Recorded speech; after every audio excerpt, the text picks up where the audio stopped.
ಎಲ್ರಿಗೂ ನಮಸ್ಕಾರ ಸ್ನೇಹಿತರೆ. ನಾನು ನಿಮ್ಮ ಕೆ ಗಂಗಾಧರ ಮಾಸ್ಟರ್. ಮಕರ ಸಂಕ್ರಾಂತಿ ಹಬ್ಬದ ಹಾರ್ದಿಕ ಶುಭಾಶಯಗಳನ್ನು ಎಲ್ಲರಿಗೂ ಹೇಳ್ತಾ ಇದ್ದೀನಿ. ಅದರೊಟ್ಟಿಗೆ ಯಾರು ಇತ್ತೀಚೆಗಷ್ಟೇ GPSTR ಮತ್ತು HSTR ನೋಟಿಫಿಕೇಶನ್ ತುಂಬಾ ನಿರೀಕ್ಷೆಯಿಂದ ಕಾಯ್ತಾ ಇದ್ದೀರೋ ನಿಮ್ಮೆಲ್ಲರಿಗೂ ಶುಭವಾಗಲಿ ಅಂತ ಹಾರೈಸ್ತಾ, ಮಕರ ಸಂಕ್ರಾಂತಿಯ ದಿವಸ ಪ್ರಕೃತಿಯಲ್ಲಿ ಬದಲಾವಣೆಗಳಾಗ್ತದೆ, ಸೂರ್ಯನ ಪಥ ಬದಲಾಗ್ತದೆ. ಅದಕ್ಕೆ ತಕ್ಕಂತೆ ನಮ್ಮ ಬದುಕಿನ ಪಥವು ಕೂಡ ಧನಾತ್ಮಕವಾಗಿ ಬದಲಾಗಲಿ ಅಂತ ಹೇಳ್ತಾ, ನಿಮ್ಮೆಲ್ಲರ ಬದುಕು ಭವಿಷ್ಯ ಉಜ್ವಲವಾಗಲಿ ಅಂತ ಆಶಿಸ್ತಾ ಈ ಒಂದು ವಿಡಿಯೋಗೆ ತಮಗೆ ಆತ್ಮೀಯವಾಗಿ ಸ್ವಾಗತವನ್ನ ಮಾಡ್ತಾ ಇದ್ದೀನಿ. ಸಾಧನೆಯ ಪಥದಲ್ಲಿರೋ ನಿಮಗೆ ಇಲ್ಲೊಂದು ಸಂಸ್ಕೃತ ಶ್ಲೋಕ ಹೇಳುತ್ತೆ, ನಚೋರಹಾರ್ಯಂ ನಚ ರಾಜಹಾರ್ಯಂ ನ ಭ್ರಾತೃಭಾಜ್ಯಂ ನಚ ಭಾರಕಾರಿ ವ್ಯಯೇ ಕೃತೆ ವರ್ಧತೆ ಏವಂ ನಿತ್ಯಂ ವಿದ್ಯಾಧನಂ ಸರ್ವಧನ ಪ್ರಧಾನಂ ಅಂತ. ಅಂದ್ರೆ ಕಳ್ಳನಿಂದ ಕದ್ಕೊಂಡು ಹೋಗ್ಲಿಕ್ಕಾಗದೆ ಇರುವಂತದ್ದು ವಿದ್ಯೆ, ರಾಜನಿಗೆ ಭಾಗ ಕೊಡಬೇಕು ಅನ್ನೋ ಯಾವುದೇ ಗೊಂದಲ ಇಲ್ಲದೆ ಇರತಕ್ಕಂಥದ್ದು ವಿದ್ಯೆ, ಅಣ್ಣ ತಮ್ಮಂದಿರಿಗೆ ಭಾಗ ಕೊಡಬೇಕು ಅಂತ ಯಾವುದೇ ನಿಬಂಧತೆ ಇಲ್ಲದೆ ಇರತಕ್ಕಂಥದ್ದು ವಿದ್ಯೆ, ಹೊತ್ಕೊಂಡಿದ್ದೀನಿ ತಲೆಯ ಮೇಲೆ ಭಾರ ಅಂತ ಅಂದೇ ಇರತಕ್ಕಂಥದ್ದು ವಿದ್ಯೆ. ಇನ್ನು ನಿರಂತರವಾಗಿ ಖರ್ಚು ಮಾಡಿದಷ್ಟು ಹೆಚ್ಚಾಗ್ತಕ್ಕಂಥ ಒಂದು ಸಂಪತ್ತು ಜಗತ್ತಿನಲ್ಲಿ ಏನಾದ್ರೂ ಇದೆ ಅದು ವಿದ್ಯೆ. ಆ ವಿದ್ಯಾಧನವನ್ನ ಪಡೆದುಕೊಳ್ಳುವ ಮತ್ತು ಹಂಚುವ ಕೆಲಸ ಶಿಕ್ಷಕ ವೃತ್ತಿ. ಅದು ಒಂದು ಶ್ರೇಷ್ಠವಾದಂಥ ವೃತ್ತಿ. ಜಗತ್ತಿನ ಸಾರ್ವಕಾಲಿಕ ಸರ್ವಶ್ರೇಷ್ಠ ವೃತ್ತಿಯನ್ನ ತಾವು ಆಯ್ಕೆ ಮಾಡ್ಕೊಂಡಿದ್ದೀರಿ. ಮತ್ತೊಮ್ಮೆ ನಿಮಗೆ ಈ ಬೋಧನಾ ವೃತ್ತಿಗೆ ಹೃದಯ ತುಂಬಿದ ಸ್ವಾಗತವನ್ನ ಬಯಸ್ತಾ ಇದ್ದೀನಿ ಸ್ನೇಹಿತರೆ. ನಾನು ಕೆ ಗಂಗಾಧರ್ ಅಂತ ಹೇಳಿ ಕೇರ್ಪೇಟೆ ತಾಲೂಕಿನ ಸರ್ಕಾರಿ ಬಾಲಕಿಯರ ಪದವಿ ಪೂರ್ವ ಕಾಲೇಜಿನಲ್ಲಿ ಉಪನ್ಯಾಸಕನಾಗಿ ಕೆಲಸವನ್ನ ಮಾಡ್ತಾ ಇದ್ದೀನಿ. ಮತ್ತೊಮ್ಮೆ ನಿಮ್ಮೆಲ್ಲರಿಗೂ ಹೃದಯಪೂರ್ವಕ ಸ್ವಾಗತವನ್ನು ಬಯಸ್ತಾ, 2017ನೇ ಇಸ್ವಿಯಲ್ಲಿ ಆದಂತ GPSTR ಪರೀಕ್ಷೆಯ ಒಂದು ಪ್ರಶ್ನೆಯನ್ನ ತಮ್ಮೊಟ್ಟಿಗೆ ಚರ್ಚೆ ಮಾಡೋ ಪ್ರಯತ್ನವನ್ನ ಮಾಡ್ತಾ ಇದ್ದೀನಿ. ಪ್ರಶ್ನೆ ನೀವಿಲ್ಲಿ ನೋಡ್ತಾ ಇದ್ದೀರಿ. ಈಗ ಪ್ರಶ್ನೆ ನೋಡ್ತಾ ಇದ್ದೀರಿ. Movement of oxygen into the cell and carbon dioxide to outside the cell, the whole process occurs in the cells and this process is called ಅಂತ ಹೇಳಿ ಪ್ರಶ್ನೆ ಇದೆ. ಜೀವಕೋಶದ ಒಳಕ್ಕೆ ಆಕ್ಸಿಜನ್ ಬರುತ್ತೆ, ಜೀವಕೋಶದ ಹೊರಕ್ಕೆ ಕಾರ್ಬನ್ ಡೈಆಕ್ಸೈಡ್ ಹೋಗುತ್ತೆ. ಇದು ಯಾವ ಪ್ರಕ್ರಿಯೆಯಿಂದಾಗಿ ನಡೆಯುತ್ತೆ ಅಂತ ಇದು ಅರ್ಥ ಮಾಡ್ಕೊಳ್ಳಿಕ್ಕೆ ನಮ್ಗೆ ಜೀವಕೋಶ ಅಂದ್ರೆ ಗೊತ್ತಿರ್ಬೇಕು. ಈಗಾಗಲೇ ಗೊತ್ತಿರುತ್ತೆ ಅನ್ನೋ ವಿಚಾರದಲ್ಲಿ ಎಸ್ಪೆಷಲಿ GPSTR ಮತ್ತು HSTR ಗೆ ತಯಾರಿ ಮಾಡೋರಿದ್ದೀರಿ, ನಿಮ್ಗೆ ಗೊತ್ತಿರಬೇಕು ಇಷ್ಟೊತ್ತಿಗಾಗಲೇ ಜೀವಿಯ ರಚನಾತ್ಮಕ ಮತ್ತು ಕಾರ್ಯಾತ್ಮಕ ಘಟಕವೇ ಜೀವಕೋಶ. ಇಂಥ ಜೀವಕೋಶದ ರಚನೆ ಅನೇಕ ಅಂಶಗಳನ್ನ ಒಳಗೊಂಡಿರುವಂಥದ್ದು. ಬಹುತೇಕ ನೀವು ನೋಡ್ತಾ ಇದ್ರಿ ಕಣದಂಗಗಳ ಹೆಸರುಗಳು ಬಂದು ಹೋಗ್ತಾ ಇದೆ. ಇಲ್ಲೆಲ್ಲ ಒಂದೊಂದೊಂದೊಂದಾಗಿ ಕಣದಂಗಗಳ ಹೆಸರುಗಳು ಬರ್ತಾ ಇದೆ. ಇಲ್ಲೂ ಕೂಡ ಒಂದು ಅನಿಮೇಷನ್ ನಿಮಗೆ ತೋರಿಸ್ತಾ ಇದೆ. ಮುಂದುವರೆದು ಒಂದು ಸೆಲ್ ಅಂತ ಆಯ್ಕೆ ಮಾಡಿಕೊಂಡ್ರೆ ಕೋಶ ಪೊರೆಯ ಒಳಗಿನ ಕೋಶ ರಸದಲ್ಲಿ ಕಣದಂಗಗಳು ಅಥವಾ ಸೆಲ್ ಆರ್ಗನೆಲ್ಸ್ ಅಂತ ಇರೋದು ನೀವು ನೋಡ್ತಾ ಇದ್ದೀರಿ. ಇಂಥ ಪ್ರೊಕ್ಯಾರಿಯೋಟಿಕ್ ಸೆಲ್ ಆಗಲಿ ಅಥವಾ ಯುಕ್ಯಾರಿಯೋಟಿಕ್ ಸೆಲ್ ಆಗಲಿ ಇವೆರಡರಲ್ಲೂ ಕೂಡ ಕೋಶ ಪೊರೆ ಅನ್ನೋದೊಂದು ಅಗತ್ಯವಾಗಿ ಇದ್ದೇ ಇರುತ್ತೆ. ಒಂದು ಮೈಕ್ರೋಸ್ಕೋಪ್ ಅಲ್ಲಿ ಜೀವಕೋಶ ಇಟ್ಟು ನೋಡಿದ್ರೆ ಮುಖ್ಯವಾಗಿ 3 ರಚನೆಗಳು ಕಾಣುತ್ತೆ.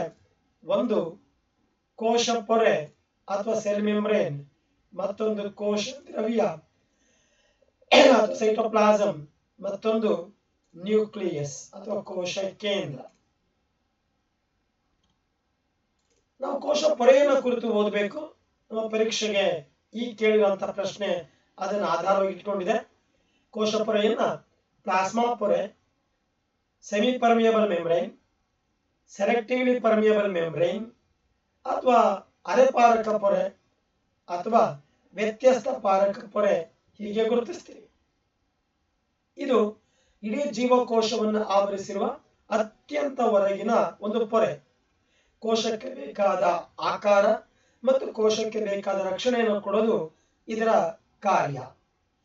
ಇದು ಮೂಲತಃ ಫಾಸ್ಫೋಲಿಪಿಡ್ಗಳ 2 ಪದರಗಳಿಂದ ಮಾಡಲ್ಪಟ್ಟಿರುತ್ತೆ. It is made up of 2 layers of phospholipids or lipid bilayer ಅಂತ ಕೂಡ ಕರಿತೀವಿ. 2 layers ಆಫ್ ಫಾಸ್ಫೋಲಿಪಿಡ್. ಮತ್ತೆ ಇದರ ಬಹಳ ಮುಖ್ಯವಾದ ಕೆಲಸ ಏನು?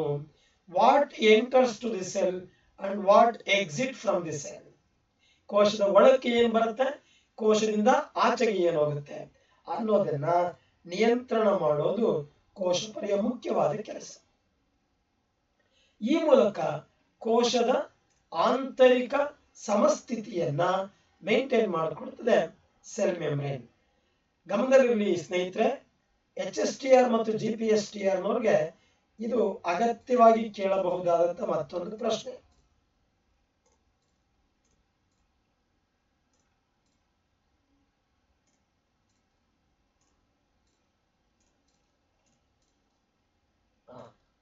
ಮುಂದೆ ಈ ಜೀವಕೋಶದ ಕೋಶ ಪೊರೆಯ ರಚನೆಯನ್ನು ಕುರಿತು ಅಧ್ಯಯನ ಮಾಡಿದಂತ ಮತ್ತು ಅದರ ವಿವರಣೆಯನ್ನು ಕೊಟ್ಟಂತ ಇಬ್ಬರು ವಿಜ್ಞಾನಿಗಳು ಸಿಂಗರ್ ಅಂಡ್ ನಿಕೋಲ್ಸನ್ ಅಂತ ಹೇಳಿ 1972 ನಲ್ಲಿ ರಚನೆಯನ್ನು ನಮಗೆ ಕೊಡ್ತಾರೆ.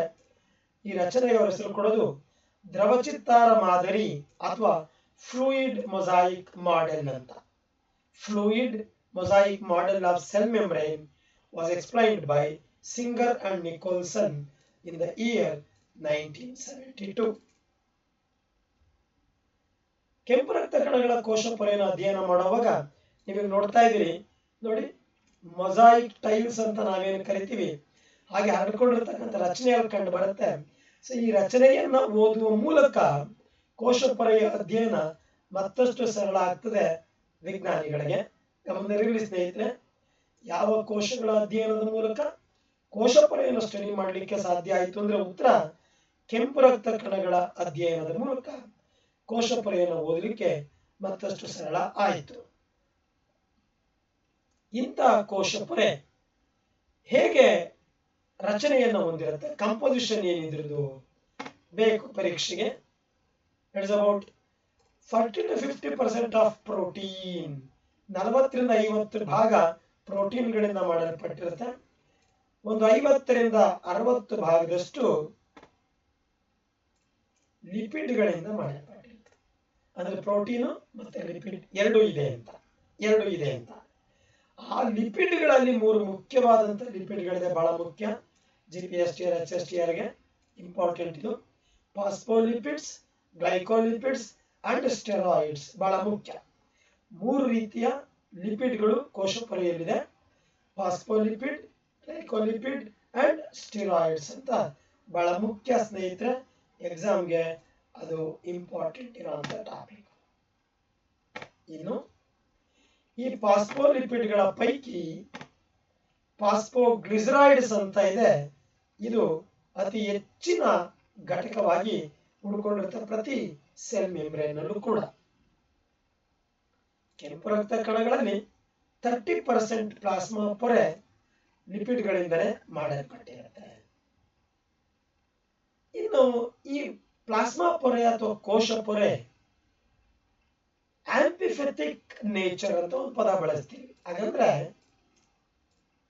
2 ನೇಚರ್ ಅನ್ನು ಅದು ವ್ಯಕ್ತಪಡಿಸುತ್ತೆ. ಒಂದೇನು, ಫಾಸ್ಫೋಲಿಪಿಡ್ಗಳಲ್ಲಿ 2 ಗುರುತಿಸ್ತೀವಿ. ಒಂದು ಪೋಲಾರ್ ಹೈಡ್ರೋಫಿಲಿಕ್ ಹೆಡ್ಸ್ ಅಂತ, ಇನ್ನೊಂದು ನಾನ್ ಪೋಲಾರ್ ಅಂತ.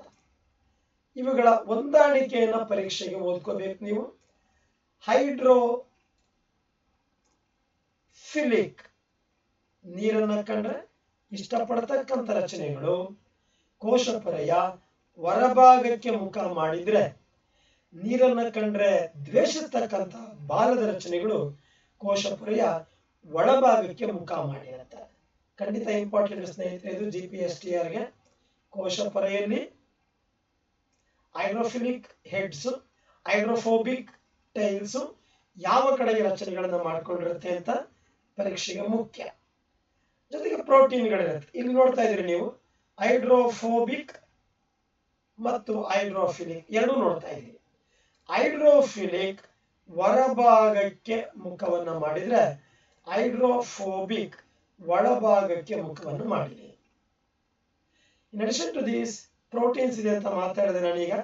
ಆ ಪ್ರೋಟೀನ್ಗಳಲ್ಲಿ ಎರಡು ವಿಧ, ಒಂದು ಪೆರಿಫೆರಲ್ ಪ್ರೋಟೀನ್ ಅಂತ, ಮತ್ತೊಂದು ಇಂಟೆಗ್ರಲ್ ಪ್ರೋಟೀನ್ ಅಂತ. ಇಂಟೆಗ್ರಲ್ ಅಂದ್ರೆ ಒಳಗಡೆ ಸೇರ್ಕೊಂಡು ಹೋಗಿದೆ, ಪೆರಿಫೆರಲ್ ಅಂದ್ರೆ ಪೊರೆಯಿಂದ ಹೊರಭಾಗಕ್ಕಿದೆ. ಎಕ್ಸ್ಪೆಕ್ಟ್ ಮಾಡಬಹುದು GPSTR ಗೆ ಈ ಪ್ರಶ್ನೆ ಕೂಡ. ಈವನ್ HSTR ಓದೋರಿದ್ರು ಕೂಡ ಬೇಕು ಸ್ನೇಹಿತರೆ. ಇಲ್ಲಿ ನೋಡ್ತಾ ಇದ್ರಿ ಹೊರಭಾಗಕ್ಕೆ ಇರ್ತಕ್ಕಂಥದ್ದು ಪರಿಧಿಯ ಭಾಗಕ್ಕೆ, ಅದು ಪೆರಿಫೆರಲ್ ಪ್ರೋಟೀನ್ ಆದ್ರೆ ಒಳಗಡೆಗೆಲ್ಲ ಇದ್ರೊಳಗಡೆ ಹುದುಗಿ ಹೋಗಿರುವಂತದ್ದು ಇಂಟಿಗ್ರಲ್ ಪ್ರೋಟೀನ್ಸ್. ಇಲ್ಲಿ ನೋಡ್ತಾ ಇದ್ರಿ ನೀವು ಹೊರಭಾಗಕ್ಕೆ ಸೆಲ್ನ ಔಟ್ ಸೈಡ್, ಸೆಲ್ ಮೆಂಬ್ರೇನ್ ಔಟ್ ಸೈಡ್ಗೆ ಹೈಡ್ರೋಫಿಲಿಕ್ ಇದೆ, ಒಳಭಾಗಕ್ಕೆ ಹೈಡ್ರೋಫೋಬಿಕ್ ಇದೆ. ಇದು ಬಹಳ ಇಂಪಾರ್ಟೆಂಟ್, ಗಮನಿಸಬೇಕು. ಹೈಡ್ರೋಫಿಲಿಕ್ ಅನ್ನುವಂಥದ್ದು ಕೋಶಪರೆಯ ಹೊರಭಾಗಕ್ಕೆ ಮುಖ ಮಾಡಿದ್ರೆ, ಹೈಡ್ರೋಫೋಬಿಕ್ ಅನ್ನೋ ಬಾಲದ ತುದಿ ಕೋಶಪರೆಯ ಒಳಭಾಗಕ್ಕೆ ಇರುತ್ತೆ. ಇನ್ನು ಈ ಲಿಪಿಡ್ ನ ಸಂಯೋಜನೆಯನ್ನ ಕೆಲವು ಜೀವಿಗಳು ಅವಶ್ಯಕತೆಗೆ ತಕ್ಕಂತೆ ಬದಲಾಯಿಸಿಕೊಳ್ತಾರೆ. The change or altering their lipid composition during their essentiality for the fluidity of their membranes. ಇದಕ್ಕೆ ಹೋಮಿಯೋವಿಸ್ಕಸ್ ಅಡಾಪ್ಟೇಷನ್ ಅಂತ ಕರಿತೀವಿ. ಕೋಶಪೊರೆಯ ಫ್ಲೂಯಿಡಿಟಿಯನ್ನು ಕಂಟ್ರೋಲ್ ಮಾಡಲಿಕ್ಕೆ ಕೆಲವು ಜೀವಿಗಳು ತಮ್ಮ ಲಿಪಿಡ್ಗಳ ಸಂಯೋಜನೆಯನ್ನೇ ಮಾರ್ಪಾಟು ಮಾಡಿಕೊಳ್ಳುವಂತ ಒಂದು ಪ್ರಾಸೆಸ್ ಇದೆಯಲ್ಲ, ಅದರ ಕೆಪಾಸಿಟಿ ಇದೆಯಲ್ಲ, ಅಬಿಲಿಟಿ ಇದೆಯಲ್ಲ, ಅದನ್ನ ಹೋಮಿಯೋವಿಸ್ಕಸ್ ಅಡಾಪ್ಟೇಷನ್ ಅಂತ ಕರಿತೀವಿ. ಇದು ಕೂಡ GPSTR ಗೆ ಮುಖ್ಯ ಸ್ನೇಹಿತರೆ. ಇನ್ನು ಬಹುತೇಕ ಅಣುಗಳು ಪ್ಲಾಸ್ಮಾ ಪೊರೆಯ ಮೂಲಕ ಹಾದು ಹೋಗುವಾಗ ಅವು ಯಾದೃಚ್ಛಿಕವಾಗಿ ನುಗ್ಗುತ್ತವೆ, ತಮ್ಮಷ್ಟಕ್ಕೆ ತಾವು ನುಗ್ಗುತ್ತವೆ, ಯಾವ ಶಕ್ತಿ ಅಗತ್ಯ ಅದಕ್ಕಿಲ್ಲ. ಹಾಗಾಗಿ ಇವುಗಳನ್ನ ನಿಷ್ಕ್ರಿಯ ಸಾಗಾಣಿಕೆ ಅಂತ ಕರೀತೀವಿ. Passive transport without any requirement of ATP or energy, ಅಗತ್ಯ ಇಲ್ಲ. ಸೊ ಒಂದೊಮ್ಮೆ ನ್ಯೂಟ್ರಲ್ ಸಲ್ಯೂಟ್ಸ್ ದಾಟಬೇಕಾಗಿ ಬಂದಾಗ ಅವು lower process are their concentration to be lower through the simple diffusion, ಸರಳ ವಿಸರಣೆಯ ಮೂಲಕ ಅಥವಾ ಪ್ರಸರಣದ ಮೂಲಕ ಚಲಿಸುತ್ತೆ ನ್ಯೂಟ್ರಲ್ ಸಲ್ಯೂಟ್ಸ್ ಯಾವುದೇ ಸೆಲ್ ಮೆಂಬ್ರೇನ್ ಮೂಲಕ. ಇಲ್ಲಿ ನೋಡ್ತಾ ಇದ್ರಿ ಒಂದಷ್ಟು ಒಳಕ್ ಬರ್ತಾ ಇದೆ, ಗಮನಿಸ್ತಾ ಇದ್ರಿ ನೀವೀಗ ನೋಡಿ. ಇದನ್ನ ಎಂಡೋಸೈಟೋಸಿಸ್ ಅಂತ ಕೂಡ ಕರಿತೀವಿ. ಒಳಗ್ ತಗೊಳ್ಳೋದು, ಅಲ್ಲಿ ಮಾರ್ಕ್ ಕಾಣ್ತಾ ಇದೆ ಪ್ಲಾಸ್ಮಾ ಮೆಂಬ್ರೇನ್ ಇದೆ ನೋಡಿ, ಇದು ಒಳಕ್ ಬರ್ತಾ ಇದೆ, ಇದು ಎಂಡೋಸೈಟೋಸಿಸ್. ಇಲ್ಲಿ ನೋಡ್ತಾ ಇದ್ರಿ ಇದು ಜೀವಕೋಶ, ಇಲ್ಲಿಂದ ಬೇಡವಾದ ಕಂಟೆಂಟ್ ಆಚೆಗೆ ಬರ್ತಾ ಇದೆ ನೋಡಿ, ಔಟ್ಸೈಡ್. ಇದು ಎಕ್ಸೋಸೈಟೋಸಿಸ್ ಅಂತ ಕರಿತೀವಿ. ಒಂದು ಎಂಡೋಸೈಟೋಸಿಸ್, ಮತ್ತೊಂದು ಎಕ್ಸೋಸೈಟೋಸಿಸ್. ಇದು ಕೋಶಪೊರೆಯ ಮೂಲಕವೇ ನಡೀತಕ್ಕಂಥ ಪ್ರಕ್ರಿಯೆಗಳು. ಇನ್ನು ಪೋಲಾರ್ ಮಾಲಿಕ್ಯೂಲ್ಸ್ ಅಂತ ಕೆಲವಿರ್ತವೆ, ಧ್ರುವೀಯ ಅಣುಗಳು ಅಂತ. ಇವು ನಾನ್ ಪೋಲಾರ್ ಆಗಿರ್ತಕ್ಕಂಥ ಲಿಪಿಡ್ ಪೊರೆಯ ಮೂಲಕ ಹಾದು ಹೋಗ್ಲಿಕ್ಕೆ ಆಗಲ್ಲ. ಹಾಗಾಗಿ ಅವೇನ್ ಮಾಡ್ಕೋತವೆ, ಕ್ಯಾರಿಯರ್ ಪ್ರೋಟೀನ್ಗಳನ್ನ ತಾವು ತಮ್ಮ ಜೊತೆ ಇಟ್ಕೊಂಡಿರ್ತವೆ. ವಾಹಕ ಪ್ರೋಟೀನ್ಗಳು ಕ್ಯಾರಿಯರ್ ಪ್ರೋಟೀನ್ಗಳ ಹೆಲ್ಪ್ ಅನ್ನ ತಗೊಳ್ತವೆ. ಹಿಂಗ್ ತಗೊಂಡಾಗ ತಮ್ಮ ಕಾನ್ಸಂಟ್ರೇಷನ್ ಏನಿತ್ತು ಅದಕ್ಕೆ ವಿರುದ್ಧವಾಗಿ ಚಲಿಸಬೇಕು ಕೆಲವು. ಯಾವಾಗ ಲೋವರ್ ಕಾನ್ಸಂಟ್ರೇಷನ್ ಇಂದ ಹೈಯರ್ ಕಾನ್ಸಂಟ್ರೇಷನ್ ಚಲಿಸಬೇಕಾಗಿ ಬರುತ್ತೆ. ಇಂಥ ಟೈಮಲ್ಲಿ ATP ಯನ್ನ ಬಳಸ್ಕೊಳ್ತವೆ. ಸೊ ಇದನ್ನು ನಾವು ಆಕ್ಟಿವ್ ಟ್ರಾನ್ಸ್ಪೋರ್ಟೇಷನ್ ಅಂತ ಕರಿತೀವಿ. ಸಕ್ರಿಯ ಅಥವಾ ಕ್ರಿಯಾತ್ಮಕ ಸಾಗಾಣಿಕೆ ಅಂತ ಕರೀತೀವಿ. ಈ ಇಡೀ ಪ್ರಶ್ನೆಯಲ್ಲಿ 10 ಪಾಯಿಂಟ್ಗಳನ್ನು ಓದೋದಿದೆ. ಒಂದೇ ಒಂದಲ್ಲ, ಎರಡಲ್ಲ, 10 ಪಾಯಿಂಟ್ಗಳು ಮತ್ತು ಒಂದೊಂದಕ್ಕೂ ಎಕ್ಸಾಂಪಲ್, ಪ್ರಕ್ರಿಯೆಗಳು, ಹಾಗೆ ಆಗಿರ್ತಕ್ಕಂಥ ವಿಶೇಷತೆಗಳು ಇವೆಲ್ಲವನ್ನು ಓದಬೇಕು ಸ್ನೇಹಿತರೆ. ನಾನು ಮೊದಲೇ ಹೇಳಿದ್ದೀನಿ, ಇದು HSTR ಮತ್ತು GPSTR ಟೀಚರ್ ಎಕ್ಸಾಮ್ ತಗೊಳ್ಳೋರಿಗೆ ಅಂತ. ಇದರಲ್ಲಿ ಸೂಪರ್ಫಿಷಿಯಲ್ ಆಗಿ ಓದ್ಕೊಂಡು ಹೋಗೋದು ಇತರೆ GK ಪೇಪರ್ನ ಪ್ರಶ್ನೆ ಆಗಿರುತ್ತೆ. ನಾವೀಗ ಆ ಒಂದು ಪಾಯಿಂಟ್ ಅನ್ನು ಆಯ್ಕೆ ಮಾಡಿಕೊಂಡು ಓದ್ತೀವಿ. Diffusion. Diffusion is a net movement of the molecules from a region of higher concentration to the region of lower concentration. ಹಾಗಂದ್ರೆ ನಿಷ್ಕ್ರಿಯವಾಗಿ, ಯಾದೃಚ್ಛಿಕವಾಗಿ, ರ್ಯಾಂಡಮ್ ಅಂಡ್ ರ್ಯಾಪಿಡ್ ಆಗಿ ಕೆಲವು ಮಾಲಿಕ್ಯೂಲ್ಸ್ ತಾವು ಎಲ್ಲಿ ಜಾಸ್ತಿ ಇರ್ತಾವೋ ಅಲ್ಲಿಂದ ತಮ್ಮ ಸಂಖ್ಯೆ ಎಲ್ಲಿ ಕಡಿಮೆ ಇರ್ತವರಿಗೆ ಸ್ವತಂತ್ರವಾಗಿ ಸ್ವೇಚ್ಛೆಯಾಗಿ ಚಲಿಸಿಬಿಡುತ್ತೆ. ಆದ್ರೆ ಇಲ್ಲಿ ಕೋಶ ಪೊರೆಯ ಮೂಲಕ ಅಂತ ಮಾತಾಡ್ತೀವಿ. ಉದಾಹರಣೆಗೆ ಅಲ್ಲೆಲ್ಲೋ ದೇವರ ಫೋಟೋ ಕೆಳಗಡೆ ಹಚ್ಚಿಟ್ರ ಊದುಬತ್ತಿಯ ವಾಸನೆ ಅಲ್ಲಿಂದ ಕೊಠಡಿ ತುಂಬಾ ಪೂರ್ತಿ ಹರಡಿಕೊಳ್ಳೋದು ಡಿಫ್ಯೂಷನ್, ವಿಸರಣೆ ಅಥವಾ ಪ್ರಸರಣ. ಹಾಗೆ ಕೊಠಡಿಯ ಮಧ್ಯಭಾಗದಲ್ಲಿ ಸುಗಂಧ ದ್ರವ್ಯದ ಒಂದು ಬಾಟಲ್ ನ ಇಟ್ಟು ಅದ್ರ ಡಬ್ಬಿ ತೆಗೆದ್ರೆ, ಮುಚ್ಚಳ ತೆಗೆದಿಟ್ರೆ ಸ್ವಲ್ಪ ಹೊತ್ತಿಗೆ ಅದ್ರ ವಾಸನೆ ಎಲ್ಲ ಕಡೆ ಹರಡುತ್ತೆ. Like sanitizer or talcum powder or body spray or even perfumes spray, ಇವೆಲ್ಲವೂ ಕೂಡ ಹರಡ್ಕೊಳ್ಳೋದು ಡಿಫ್ಯೂಷನ್ ಅಂತಾರೆ. ಬಟ್ ನಾವು ಜೀವಕೋಶವನ್ನು ಕುರಿತು ಮಾತಾಡ್ತಿದ್ವಿ, ಕೋಶ ಪೊರೆಯನ್ನ ಕುರಿತು ಮಾತಾಡ್ತಿದ್ವಿ. ಇದೊಂದು ನಿಷ್ಕ್ರಿಯವಾದಂತ ಮತ್ತು ಯಾದೃಚ್ಛಿಕವಾದಂತ ಅಂದ್ರೆ ರ್ಯಾಂಡಮ್ ಮೋಷನ್. ಇದು ಎಲ್ಲಿಂದ ಎಲ್ಲಿ ಹೋಗುತ್ತೆ? ಜಾಸ್ತಿ ಯಾವ ಅಣುಗಳು ಎಲ್ಲಿರ್ತದೆ ಅಲ್ಲಿಂದ ಕಡಿಮೆ ಇರೋ ಜಾಗಕ್ಕೆ ಕೋಶ ಪೊರೆಯ ಮೂಲಕ ಚಲಿಸುತ್ತೆ. ಆ ಮೂಲಕ ಇಡೀ ಕೋಶ ಒಳಗಡೆ ಒಂದು ಸಮಸ್ಥಿತಿಯನ್ನ, ಈಕ್ವಿಲಿಬ್ರಿಯಂ ಕಂಡೀಷನ್ ಅನ್ನ ಡಿಫ್ಯೂಷನ್ ಮೇಂಟೈನ್ ಮಾಡಬೇಕಾಗಿ ಬರುತ್ತೆ. To maintain the concentration equilibrium, diffusion is essential in every cell. ಇದು ಗೊತ್ತಿರಲಿ, ಇದೊಂದು ಪ್ಯಾಸಿವ್ ಪ್ರಾಸೆಸ್, ನಿಷ್ಕ್ರಿಯವಾದ ಪ್ರಕ್ರಿಯೆ. ಯಾಕೆ ಈ ಪದ ಕರಿತೀವಿ? there is no need of ATP. ATP or adenosine triphosphate ಅಗತ್ಯ ಡಿಫ್ಯೂಷನ್ಗೆ ಇರೋದಿಲ್ಲ. ನೋಡ್ತಾ ಇದ್ದೀರಿ ನೀವೀಗ, diffusion is random and free movement of particles from an area of higher concentration to the region of lower concentration.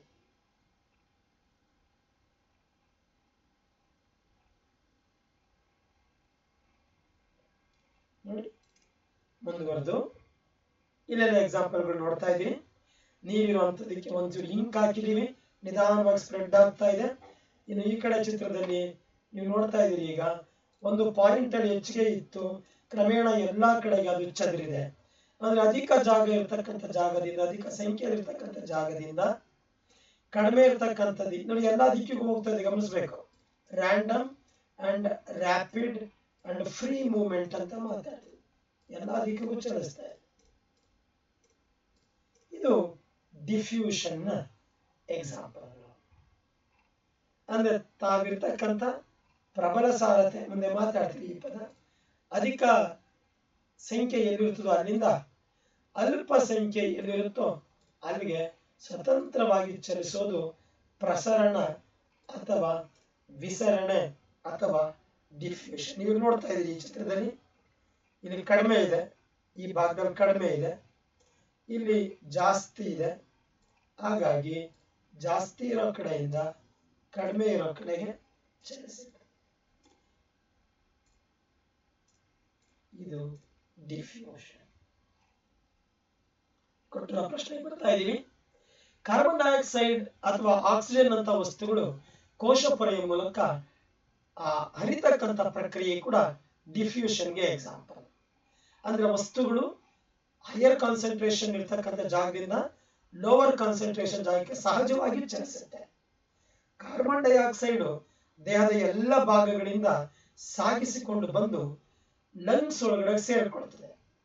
ಇದಕ್ಕೆ ಹೋಲಿಕೆ ಮಾಡಿದಾಗ ಜೀವಕೋಶದ ಹೊರಭಾಗದಲ್ಲಿ ಅಥವಾ ಜೀವಿಯ ಹೊರಭಾಗದಲ್ಲಿ ಕಾರ್ಬನ್ ಡೈಆಕ್ಸೈಡ್ ನ ಪ್ರಮಾಣದ ವ್ಯತ್ಯಾಸ ಕಂಡು ಬಂದಾಗ, ಎಲ್ಲೆಲ್ಲಿ ಸಾರತೆಯಲ್ಲಿ ವ್ಯತ್ಯಾಸ ಕಂಡು ಬರುತ್ತೋ ಅಲ್ಲಿ ಕಾರ್ಬನ್ ಡೈಆಕ್ಸೈಡ್ ಮತ್ತು ಆಕ್ಸಿಜನ್ ತಕ್ಷಣವೇ ಎಕ್ಸ್ಚೇಂಜ್ ಆಗ್ತವೆ.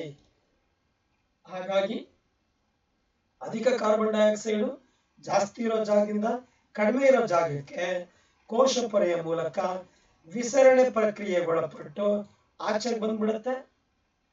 ಅದೇ ಸಮಯಕ್ಕೆ ಜೀವಕೋಶದ ಒಳಕ್ಕೆ ಆಕ್ಸಿಜನ್ ಬೇಕಾಗ್ತದೆ. ಸೊ ಜೀವಕೋಶದ ಒಳಕ್ಕೆ ಆಕ್ಸಿಜನ್ ಪ್ರವೇಶ ಮಾಡುತ್ತೆ. ಅಂದ್ರೆ the exchange of the respiratory gases like oxygen and carbon dioxide, they are mainly exchanged through the cell membrane by a process is called diffusion, a passive process, ನಿಷ್ಕ್ರಿಯವಾದಂತ ಒಂದು ಪ್ರಕ್ರಿಯೆ. Oxygen and glucose diffuse through the cell membrane into the cells, but differently, that is unchanged.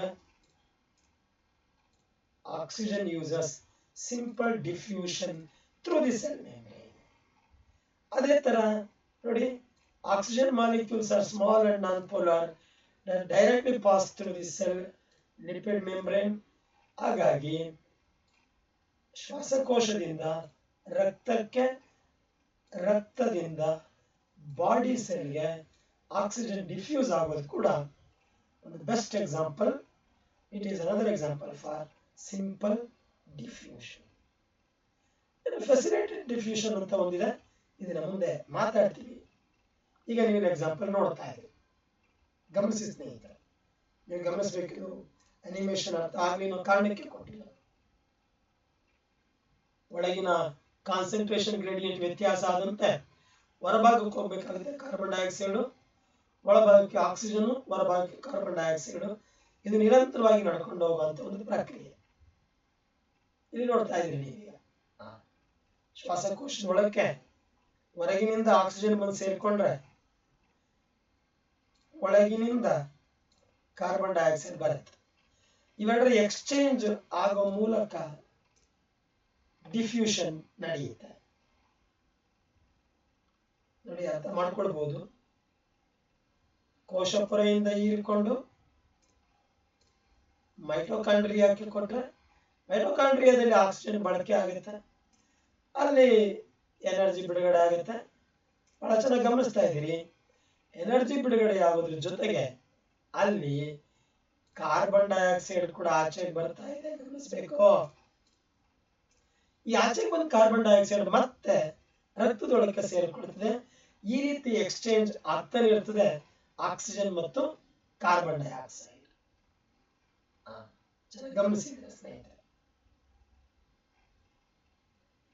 ಒಳಕ್ಕೆ ಹೋಗುವಾಗ oxygen rich ಒಳಕ್ಕೆ ಹೋದ್ರೆ oxygen four ಆಚೆ. ಇನ್ನು ಶ್ವಾಸಕೋಶಗಳಿಂದ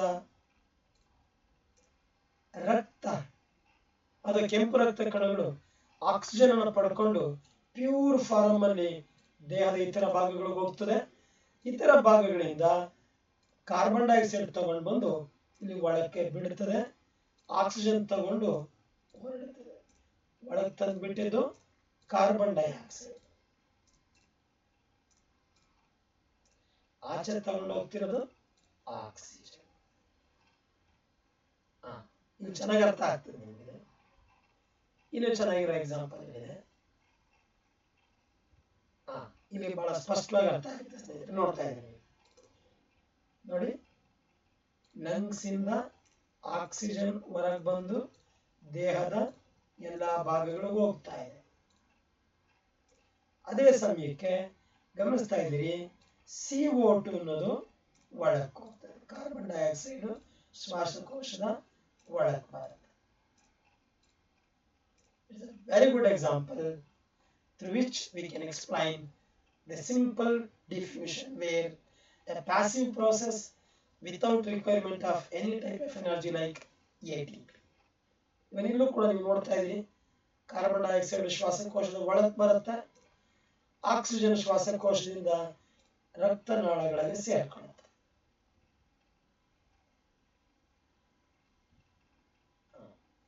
ದೇಹದ ಎಲ್ಲ ಭಾಗಗಳಿಗೂ ಅದರ ಸರಬರಾಜು ನಡೀತಾ ಹೋಗುವುದು. ಈ ಡಿಫ್ಯೂಷನ್ಗೆ ಒಂದು 9 ಕ್ಯಾರೆಕ್ಟರ್ಸ್ನ ನಾನು ಇಲ್ಲಿ ಮೆನ್ಷನ್ ಮಾಡಿದ್ದೀನಿ. ಇದೊಂದು ನಿಧಾನ ಪ್ರಕ್ರಿಯೆ. ಜೀವ ವ್ಯವಸ್ಥೆಗೂ ಇದಕ್ಕೂ ಯಾವ ಡಿಪೆಂಡೆನ್ಸಿ ಅನ್ನೋದಿಲ್ಲ. ಕರಗಿದಂತ ವಸ್ತುಗಳು, ಗ್ಯಾಸಸ್ ಮತ್ತು ಲಿಕ್ವಿಡ್ ಫೇಸ್ ಅಲ್ಲಿ ಇದು ಅಗತ್ಯವಾಗಿ ನಡೆಯುತ್ತೆ. ಇದೊಂದು ಎಷ್ಟೋ ಸಾರಿ ಬಳಸಿದ್ದೀನಿ ಪದ, ನಿಷ್ಕ್ರಿಯ ಸಾಗಾಣಿಕೆ, ಪ್ಯಾಸಿವ್ ಪ್ರಾಸೆಸ್. ಜೀವಕೋಶಗಳು ಹತ್ತಿರ ಇದ್ದಷ್ಟು ಬೇಗ ಬೇಗ ನಡೆಯುತ್ತೆ. ಇದಕ್ಕೆ ಶಕ್ತಿಯ ಬಳಕೆ ಬೇಕಿಲ್ಲ, no energy required. And concentration gradient ಏನಿದೆ ಅದರ ಪ್ರಕಾರವೇ ನಡೆಯುತ್ತೆ ಡಿಫ್ಯೂಷನ್ ಅನ್ನೋದು. ಇದರಿಂದ ಶಾಖ ಬಿಡುಗಡೆ ಆಗಲ್ಲ. And most of the absorption of carbon dioxide by the plants and release of the oxygen by the plants, it's all due to diffusion. ಗಮನದಲ್ಲಿಟ್ಕೋಬೇಕು, ಸ್ಪೆಷಲಿ GPSTR ಮತ್ತು HSTR. Importance in cellular process. ಈ 4 ಪದಗಳೇನಿದೆ ಸ್ನೇಹಿತರೆ, ಇವು 4 ನಿಮ್ಗೆ ಗಮನದಲ್ಲಿರಲಿ. Respiratory gases ನ exchange ಆಗೋದು ಡಿಫ್ಯೂಷನ್, ಬ್ರೀದಿಂಗ್ ಗ್ಯಾಸಸ್ ನ ಹಂಚಿಕೊಳ್ಳೋದು ರೆಸ್ಪಿರೇಷನ್ ಮುಖಾಂತರ ಡಿಫ್ಯೂಷನ್, ವೇಸ್ಟ್ ಮೆಟೀರಿಯಲ್ ನ ಹೊರಹಾಕೋದು excretory process is also diffusion, ಕೋಶದೊಳಗಿನ ವಸ್ತುಗಳ ಸಾಗಾಣಿಕೆ ಕೂಡ ಡಿಫ್ಯೂಷನ್ ನ ಇಂಪಾರ್ಟೆನ್ಸ್. ಈ ಡಿಫ್ಯೂಷನ್ ರೇಟ್ ಮೇಲೆ ಪ್ರಭಾವ ಬೀರತಕ್ಕಂಥ ಅಂಶಗಳು 5 ನೀವು ನೋಡ್ತಾ ಇದ್ದೀರಿ. ಅಲ್ಲಿ ಸಾರತೆಯ ಪ್ರಮಾಣತೆ ಅಲ್ಲಿ ಒಂದು 0 ಬಂದಿದೆ, ಇರಲಿ. Concentration gradient, temperature, pressure, density, and the surface area of the membrane, and even size of the particle. ಆ ಪಾರ್ಟಿಕಲ್ ಸೈಜ್ ಕೂಡ ಒಂದು ಪಾಯಿಂಟ್ ಆಗುತ್ತೆ. ಇಲ್ಲಿ temperature, surface area, and concentration gradient, distance, nature of the particles and size of the particles. ಇದು ಕೂಡ ಅಷ್ಟೇ ಸ್ನೇಹಿತರೆ, GPSTR ಅನ್ನೋರಿಗೆ ಇದು ಬಹಳ ಮುಖ್ಯ. ಎಕ್ಸಾಂಪಲ್ಸ್ ಆಫ್ ಡಿಫ್ಯೂಷನ್, ಸಾಕಷ್ಟು ಎಕ್ಸಾಂಪಲ್ಗಳನ್ನು ಕೊಡ್ಬೋದು. ನೀವು ಬೇಕಾದ್ರೆ ಈ ವಿಡಿಯೋನ ಪಾಸ್ ಮಾಡಿ ನೋಡ್ತಾ ಹೋಗ್ಬೋದು, ಅದನ್ನ ಸ್ವಲ್ಪ ಸರಳವಾಗಿ ಅರ್ಥ ಆಗುತ್ತೆ ಸ್ನೇಹಿತರೆ. ಇನ್ನು ಸಾಕಷ್ಟು ಉದಾಹರಣೆಗಳನ್ನು ಕೊಡ್ಬೋದು ನಾವು. ಒಂದು ಕಪ್ ಬಿಸಿ ನೀರಿನಲ್ಲಿ ಟೀ ಬ್ಯಾಗ್ ಅನ್ನು ಮುಳುಗಿಸಿದ್ರೆ ಆ ಟೀ ಬ್ಯಾಗ್ ನ ಪೌಡರ್ ಪೂರ್ತಿ ನೀರಿನಲ್ಲಿ ಹರಡುತ್ತೆ ಮತ್ತು ಅದರ ಬಣ್ಣ ಬದಲಾಗ್ತದೆ. Best example. Perfumes, body spray ಅಥವಾ ರೂಮ್ ಫ್ರೆಶ್ನರ್ ಸ್ಪ್ರೇ ಗಾಳಿಯಲ್ಲಿ ಹರಡೋದು, ಅದ್ರ ವಾಸನೆ ನಮಗೆ ಗೊತ್ತಾಗೋದು ಕೂಡ. ಈವನ್ ಸ್ಯಾನಿಟೈಸರ್ ಸ್ಪ್ರೇ ಆಗಲೇ ಮಾತಾಡಿದೆ. ಸಕ್ಕರೆ ಮತ್ತೆ ಉಪ್ಪು ನೀರಲ್ಲಿ ಸಮಾನವಾಗಿ ಕರಗೋದು ಕೂಡ ಡಿಫ್ಯೂಷನ್. ಹಾಗೆ ಪರ್ಫ್ಯೂಮ್ಸ್ ಅಥವಾ ಇನ್ಸೆನ್ಸ್ ಸ್ಟಿಕ್ಸ್ ಹಚ್ಚಿಟ್ಟಾಗ ಕೊಠಡಿ ತುಂಬಾ ಹರಡ್ಕೊಳ್ಳೋದು ಕೂಡ ಡಿಫ್ಯೂಷನ್. ಡ್ರೈ ನ್ಯೂಡಲ್ಸ್ ನ ಕುದಿಯೋ ನೀರಿಗೆ ಹಾಕಿದ್ರೆ ನೀಟಾಗಿ ಹರಡ್ಕೊಂಡ್ಬಿಡುತ್ತೆ, ತುಂಬಾ ದಪ್ಪ ಆಗುತ್ತೆ, ಸ್ಯಾಚುರೇಟ್ ಆಗ್ತದೆ, ಪುನರ್ ನೀರನ್ನ ಹೀರ್ಕೊಳ್ಳುತ್ತೆ, ಪುನರ್ಜಲೀಕರಣ ಆಗ್ತದೆ. ಇವೆಲ್ಲವೂ ಕೂಡ ಡಿಫ್ಯೂಷನ್. ಫುಡ್ ಕಲರ್ ಅಥವಾ ಕಲರಿಂಗ್ ಏಜೆಂಟ್ ಅನ್ನ ನೀರಿಗೆ ಹಾಕಿದ್ರೆ ಸಂಪೂರ್ಣವಾಗಿ ಆ ನೀರನ್ನು ತುಂಬಾ ಹರಡಿಕೊಳ್ಳುತ್ತದೆ. ಇವೆಲ್ಲವೂ ಡಿಫ್ಯೂಷನ್ ನ ರಿಯಲ್ ಲೈಫ್ ಎಕ್ಸಾಂಪಲ್ಸ್. ಇವನ್ ಇದು ಕೂಡ ಸ್ನೇಹಿತರೆ GPSTR, GPT ಮತ್ತು HSTR ಏನಿದೆ ಅದಕ್ಕೆ ಮುಖ್ಯವಾಗಿ ಬೇಕು ಸ್ನೇಹಿತರೆ. ಆ ಹಿಂದಿನ ಕನ್ನಡ ವರ್ಷನ್ ಇಲ್ಲಿ ಇಂಗ್ಲಿಷ್ ವರ್ಷನ್ ನಲ್ಲಿ ಕೊಟ್ಟಿದ್ದೀನಿ, ವಿಡಿಯೋನ ಪಾಸ್ ಮಾಡಿ ನೋಡಬಹುದು. ಮತ್ತು ಒಂದಷ್ಟು ಉದಾಹರಣೆಗಳಿದೆ. ಸಿಗರೇಟ್ ನ ಹೊಗೆ ಆಚೆಗೆ ಬರೋದು, ಕೊಡೆ ತುಂಬಾ ಹರಡಿಕೊಳ್ಳೋದು, ಕೆಲವೊಂದು ಸಿನಿಮಾಗಳನ್ನು ನೋಡ್ತೀವಿ ನೀವು. ಹಾಗೆ ಉಪ್ಪು ನೀರಿಗೆ ಹಾಕಿ ಸ್ವಲ್ಪ ಸ್ಟೀರ್ ಮಾಡಿದ್ರೆ ಕರಗೋದು, ಸೋಡಾ ಬಾಟಲ್ ನ ಸಮಾಧಾನವಾಗಿ ಇಟ್ಟಾಗ ಅದರ ಗುಳ್ಳೆಗಳು ನಿಧಾನಕ್ಕೆ ಒಂದೊಂದಾಗಿ ಕಾರ್ಬನ್ ಡೈಆಕ್ಸೈಡ್ ಗುಳ್ಳೆಗಳು ಆಚೆಗೆ ಬರೋದು, ಹೀಲಿಯಂ ಬಲೂನ್ ಗಾಳಿಯಲ್ಲಿ ಉಬ್ಬಿಕೊಳ್ತಕ್ಕಂಥ ರೀತಿ, ಸಕ್ಕರೆ ಕರಗೋದು, ಇವೆಲ್ಲವೂ ಕೂಡ ಡಿಫ್ಯೂಷನ್ ನ ಬಹಳ ರಿಯಲ್ ಲೈಫ್ ಎಕ್ಸಾಂಪಲ್. ಇವು ಇಂಪಾರ್ಟೆಂಟ್ ಸ್ನೇಹಿತರೆ. ರಿಯಲ್ ಲೈಫ್ ಎಕ್ಸಾಂಪಲ್ಸ್ ಮೇಲೆ ಪ್ರಶ್ನೆಗಳು ಹೆಚ್ಚು ಎಕ್ಸ್ಪೆಕ್ಟ್ ಮಾಡ್ತೀವಿ. ಇದರ ಇಂಪಾರ್ಟೆನ್ಸ್ ಇನ್ನು ಬಹಳ ಚಂದ. ಇಷ್ಟೊತ್ತು ಮಾತಾಡಿದೀವಿ. ರೆಸ್ಪಿರೇಟರಿ ಗ್ಯಾಸಸ್ ನ ವಿನಿಮಯ ಆಗೋದು, ಪೋಷಕಾಂಶಗಳ ಹೀರಿಕೊಳ್ಳುವಿಕೆ, ಶ್ವಾಸಕೋಶದ ಉಸಿರಾಟ ಅನಿಲಗಳ ವಿನಿಮಯ. ಇದು ರಾಸಾಯನಿಕ ಪ್ರಯೋಗಾಲಯಗಳಲ್ಲಿ ಕ್ರಿಯಾತ್ಮಕ ರಿಯಾಕ್ಟೆಂಟ್ಸ್ ನ ಮಿಶ್ರಣವನ್ನ ಫೆಸಿಲಿಟೇಟ್ ಮಾಡಲಿಕ್ಕೆ, ರಾಸಾಯನಿಕ ಕ್ರಿಯೆ ನಡೀಲಿಕ್ಕೆ ಅಗತ್ಯವಾಗಿ ಡಿಫ್ಯೂಷನ್ ಬೇಕಾಗ್ತದೆ. ಗಿಡಗಳು ಪೋಷಕಾಂಶ ಹೀರಿಕೊಳ್ಳೋದು, ನೀರು ಹೀರಿಕೊಳ್ಳೋದು ಕೂಡ ಡಿಫ್ಯೂಷನ್. ನೀರನ್ನು ಒಂದು ಸ್ವಲ್ಪ ಪರ್ಟಿಕ್ಯುಲರ್ ಆಗಿ ಆಸ್ಮಾಸಿಸ್ ಅಲ್ಲಿ ಮಾತಾಡ್ತೀವಿ, ಇರಲಿ ನೋಡಿ. ನರಕೋಶಗಳಲ್ಲಿ ಅಯಾನುಗಳ ಚಲನೆ ಕೂಡ ಡಿಫ್ಯೂಷನ್. ಇದು ನಮ್ಮ ಪ್ರಶ್ನೆ. ಇಂಗಾಲದ ಡೈಆಕ್ಸೈಡ್ ಮತ್ತು ಆಕ್ಸಿಜನ್ ನ ವಿನಿಮಯ. ಇದನ್ನ ಪಾಸ್ ಮಾಡಿ ನೋಡ್ಕೊಳ್ಳಿ. ಗಿಡಗಳಲ್ಲಿ ಇಷ್ಟೊತ್ತು ಮಾತಾಡ್ಕೊಂಡು ಬಂದಿದ್ದೀನಿ. ಆಕ್ಸಿಜನ್ ಕಾರ್ಬನ್ ಡೈಆಕ್ಸೈಡ್ ನ ವಿನಿಮಯಕ್ಕೆ ಪ್ರಸರಣ ಅತ್ಯಗತ್ಯವಾಗಬೇಕು. ಬಾಷ್ಪ ವಿಸರ್ಜನೆಗೆ ಪ್ರಸರಣ ಬೇಕು. ನಿಷ್ಕ್ರಿಯವಾಗಿ ಉಪ್ಪನ್ನು ಹೀರಿಕೊಳ್ಳುವ ಸಂದರ್ಭದಲ್ಲಿ ಕೂಡ ಪ್ರಸರಣ ಬಳಕೆ ಆಗ್ತದೆ. ಪರಿಣಾಮಕಾರಿ ಒಂದು ಟೂಲ್ ಯಾಕಪ್ಪ ಅಂದ್ರೆ ಆಹಾರ ಪದಾರ್ಥಗಳನ್ನ ಕಡಿಮೆ ದೂರದಲ್ಲಿ ಟ್ರಾನ್ಸ್ಲೋಕೇಟ್ ಮಾಡಲಿಕ್ಕೆ ಸಹಾಯ ಆಗ್ತದೆ ಗಿಡಗಳಲ್ಲಿ. ಇನ್ನು ಬಣ್ಣ ಮಿಶ್ರಿತ ಹೂವುಗಳಿಂದ ಆ ನೆಕ್ಟರ್ ಸುವಾಸನೆಯನ್ನ ಹರಡಿಸೋದು, ಪರಾಗಸ್ಪರ್ಶಕಗಳನ್ನ ಅಟ್ರಾಕ್ಟ್ ಮಾಡಲಿಕ್ಕೆ, ಕೀಟಗಳನ್ನ ಅಟ್ರಾಕ್ಟ್ ಮಾಡಲಿಕ್ಕೆ ಓಡರ್ನ ಅದು ಆಚೆ ಹಾಕುತ್ತೆ. ಇದು ಸಸ್ಯಗಳಲ್ಲಿ ಡಿಫ್ಯೂಷನ್ ಸಿಗ್ನಿಫಿಕೆನ್ಸ್. ಧನ್ಯವಾದಗಳು ಸ್ನೇಹಿತರೆ.